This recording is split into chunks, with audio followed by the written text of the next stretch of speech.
ministers from 12 countries who are signatories to the Gaborone Declaration for Sustainability in Africa will attend a conference in Maun, Botswana on Tuesday. Now, during the event, the president of Botswana is expected to encourage GDSA member states to incorporate the value of nature in economic and social development decisions. Well, let's get more on the forum. We're joined now by Michael O'Brien Onyeka. He is the Senior Vice President at Conservation International. Welcome to the studio, sir. Thank you for having me. Thank you for coming. Now, we know back in 2012, Africa's government, business leaders on the continent, they all came together. They came up with a Gaborone Declaration. What exactly does this forum of ministers, what is it going to consist of? And how is it going to build on that declaration that we saw in 2012? Thank you. The Gaborone Declaration for Sustainability in Africa, or the GDSA, has a secretariat, and part of the governance mechanism is that there are three layers or three tiers. There is the focal points meeting, who do deal with the GDSA related matters in member countries on day-to-day basis. So they are meeting actually already now. And then there is the ministerial meeting from all the member states, who meet like twice a year. And then there is the head of state meeting. So this particular meeting is the focal points, and then the ministerial meeting, which are all the ministers, either environment or relevant ministries in each member countries. And part of what they are doing is to review progress in the last 5 years that GDSA has been set up, look at the impact report, and consider a new strategic plan of 2018 to 2022 moving forward. Yeah. And also to welcome, very happy that we will be welcoming 2 new members, Madagascar and Uganda, formally as GDSA member countries.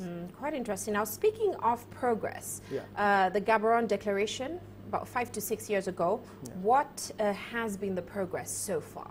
A lot, considering that it's quite a new initiative in Africa. I always say that if it comes to policy initiatives, if there were to be a policy Olympics, Africa would beat everybody hands down, because there are so many initiatives in Africa and not many of them move an inch at the end of the day. But in relative to that, the Gaborone, the GDSA has really moved a lot. We've secured over $118 million in the last 5 years to support action programs, activities on the ground in member countries, including Kenya, Liberia, Rwanda.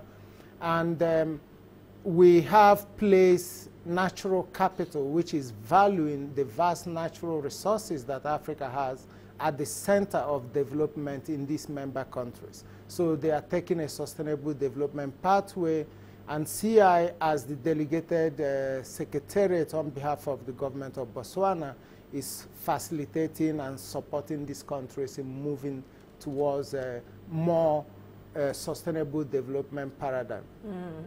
Now, you said the declaration is all about highlighting that issue of natural capital depletion in Africa. Talk to me about how you're having countries like China and countries in the West help to participate and help African countries in achieving these sustainable goals. Thank you for that. In the relative short time that the GDSA has been in existence, we've had tremendous interest and support from what you may call non-African entities. So, of course, it has a recognition by the African Ministerial Conference on Environment, AMCEN. It's recognized by the Commonwealth Heads of State meeting. It's been asked to partner with the African, Caribbean, and Pacific group of countries. Specific to China, China has been a great supporter of the GDSA. In fact, the GDSA Secretariat and China are partnering to possibly replicate the GDSA model in the Greater Mekong initiative that China is leading. And we have ongoing discussion with various Chinese government agencies to see how they could render more concrete support to the GDSA.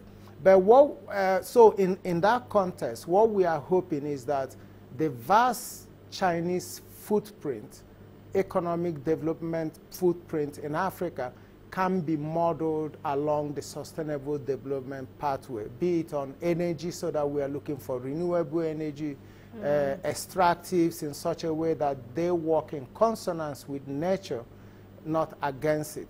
And I must say that the Chinese authorities are very, very open and keen to explore these areas of new ways of working in Africa. Now I'm curious, I mean, the conference does bring government and business leaders together. So tell me a little bit more about how you ensure they contribute to this declaration and this aim of sustainable development and development of our natural capital as well. In every society, there are at least a minimum of 3 key sectors. You have the government sector, who brings in political capital, a level playing field, the political policy environment that allows things to thrive. Then you have the private sector that brings in financial capital, innovation, and so on. And then you have the citizenry that bring in social capital. We work, the GDSA work across these 3 sectors. So at the initial commitment in 2012, there were key private sector actors present. Now we are taking that forward with a clear private sector strategy, because without, even if you have the policy environment, enabling policy environment, those who are actually in extractives, in fisheries, are the private sector. So they need to come on board, and there is a clear new plan and strategy to make it easier for private sector actors across Africa to join this sustainable development pathway for the benefit of nature, but also the benefit of Africans, the improvement in well-being and the future. Well, we'll certainly be watching out for that conference Tuesday and Wednesday in Botswana. Yeah. Thank you so much for joining us in the studio. studio. Thank you for having me. Of course, that was Michael O'Brien Onyeka. He's a senior VP at Conservation International.